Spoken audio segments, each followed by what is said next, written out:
भोसड़ी वाले एजेंट ने कितने पैसे खाए? हा हा हा हा हा हा हा हा।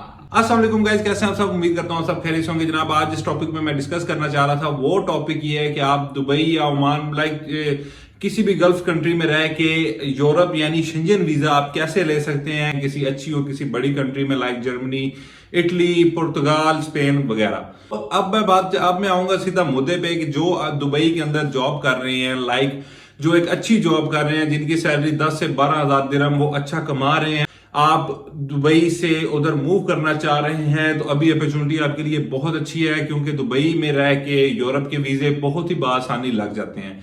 अब कई सवाल बीच में ये आ जाते हैं कि वो अप्लाई कैसे करें, उनको रिक्वायर्ड क्या क्या है, लाइक वो बैंक स्टेटमेंट होगी, इन चीजों में होगी। वो कई गलतियां ऐसी कर बैठते हैं कि जिससे उनका वीजा रिजेक्ट हो जाता है। ठीक है, तो जो इन्फॉर्मेशन मैं शेयर करने वाला हूं उसमें आप लोगों का वीजा रिजेक्ट बिल्कुल नहीं होगा अगर आपने वो same to same as it as आपने उस तरीके से चलेंगे तो जो मैं आपको बताने जा रहा हूं। ठीक है, मैं इसमें बताऊंगा कि आपने अपनी बैंक स्टेटमेंट मैनेज कैसे करनी है और अपने आप को प्रूव कैसे करना है एज अ प्रोफेशनल तरीके से आगे यूरोप जाने के लिए। ठीक है, बैंक स्टेटमेंट की बात, बैंक स्टेटमेंट में लोग काफी ज्यादा गलती कर बैठते हैं। बैंक स्टेटमेंट लेके बहुत इजी समझ जाते हैं लोग, लेकिन ये इजी प्रोसीजर नहीं होता है। जो यूरोप का या शेंजन वीजा कर लें, यूके का कर लें, कनाडा, अमेरिका, जो भी बड़े मुल्क का वीजा कर लें, उसकी जो साख है वो बैंक स्टेटमेंट है। ठीक है, अगर आपके पास बैंक स्टेटमेंट नहीं है, आपके बैंक में फंड नहीं है, तो उन्होंने अपने मुल्क में आप जैसे गरीब लोगों को एंटर करके अपने मुल्क में गुर्बत या गुलामी नहीं फैलानी। उन्होंने आप एक प्रोफेशनल बंदे को बुलाना है, प्रोफेशनल बंदे को जो उनके मुल्क में आके खर्चा कर सके। समझ रहे हैं बात? तो आप लोगों को चाहिए क्या? जो लोग दुबई या ओमान वाली साइड पे काम कर रहे हैं, अगर वो कंपनी के एम्प्लॉय हैं, ठीक है, कंपनी में रह के उनको 6 महीने की बैंक स्टेटमेंट जो चाहिए वो इस तरह मैनेज करनी है कि 6 महीने की सैलरी स्लिप। अब 6 महीने अगर आपको आपकी सैलरी 10 हज़ार है तो आप 10 हज़ार 6 महीने अपने अकाउंट में डाल रहे हैं। लाइक आपकी स्टेटमेंट बनी 60 हज़ार दिरहम की, लेकिन 60 हज़ार दिरहम बैलेंस शो नहीं करना। वो एलिगेशन ये लगाएंगे कि आपके पास अगर 60 हज़ार दिरहम आपने 6 महीने में कमाया है तो वो इस्तेमाल क्यों नहीं किया।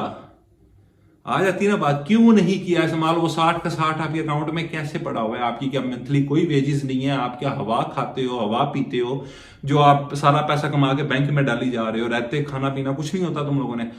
आप अगर 10 हज़ार कमा रहे हो तो 2 हज़ार अपना खर्चा करो, 8 हज़ार बैंक में डालो। बैंक अब खर्चा आप किस तरह करो, ये नहीं कह रहा है कि 10 हज़ार आया, 2 हज़ार रख लिया, 8 हज़ार बैंक में फेंक लिया। नहीं, 10 का 10 बैंक में फेंको, उसमें से निकलवाओ पैसे, बैंक में से निकलवाओ। ये पैसे निकलवाओगे वो आपकी असल स्टेटमेंट काउंट होगी। समझ रहे हो आप? अब आपकी अब स्टेटमेंट पूरी कर ली। स्टेटमेंट पूरी करने के बाद आपने आगे क्या करना है? आगे आपको एनओसी लेटर चाहिए कंपनी से। जो कंपनी में आप काम कर रहे हैं वो आपको एनओसी लेटर दे। मेन पॉइंट जो आ जाता है इस वीडियो का वो आ जाता है ट्रैवल हिस्ट्री। ट्रैवल हिस्ट्री आपने मेंटेन कैसे करनी है? ट्रैवल हिस्ट्री अगर कोई बंदा, मैं कहता हूं अगर कोई बंदा दिमाग वाला हो ना, अगर जिस बंदे को पैशनेट हो, जो पता हो कि मैंने यार इस कंट्री में जाना है तो मैंने कम पैसों में किस तरह जाना है, तो वो 10 लाख में भी अमेरिका का वीजा ले सकता है। कैसे ले सकता है? मुल्क घूम घूम के, मुल्क घूम के, अपना पासपोर्ट स्ट्रॉन्ग करके।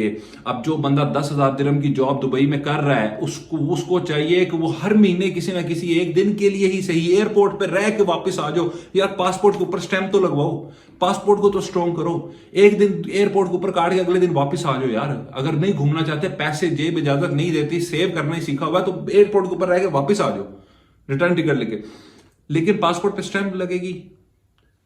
आप एशियन कंट्री में फिर लो, एशियन कतर चले जाओ, ठीक है, उसके बाद आप चले जाओ सिंगापुर, चले जाओ इधर उधर, मलेशिया चले जाओ, घूम फिर के आपने जब अपना वीजा अप्लाई करोगे ना दुबई आने के बाद, अपनी ये सारी स्टेट, अब सम टाइम क्या होता है 3 महीने की भी स्टेटमेंट चल जाती है, लेकिन जब आप अपना वीजा अप्लाई करोगे तो अगले को भी पता होगा। जर्मनी में अप्लाई करोगे तो जर्मनी को भी पता होगा कि बंदा 10 हज़ार दिरहम कमा रहा है, बंदे की वेजेस 70-80 हज़ार रुपए की हैं 6 महीने में, वो बंदा इतने निकलवा के अपने पे लगा भी रहा है, 8 हज़ार 7 हज़ार सेव भी कर रहा है, और उसने मुल्क भी घूमे हुए हैं, लीगल तरीके से आया गया भी है। उनका बाप क्या, उनके दादा भी आपको वीजा देंगे, नहीं रिजेक्ट कर सकते। आपकी जब हर चीज आपकी पूरी है तो वो रिजेक्ट किस बिहाफ पे आपको रिजेक्ट करेंगे? जब तक आप कोई बेवकूफी नहीं करोगे, जब तक एजेंट भोसड़ी वालों के जिससे थे नहीं चढ़ोगे, तब तक वो आपकी जेब में से दिरहम, रियाल, दिनार निकलवा के ठूसेगा अपने अंदर।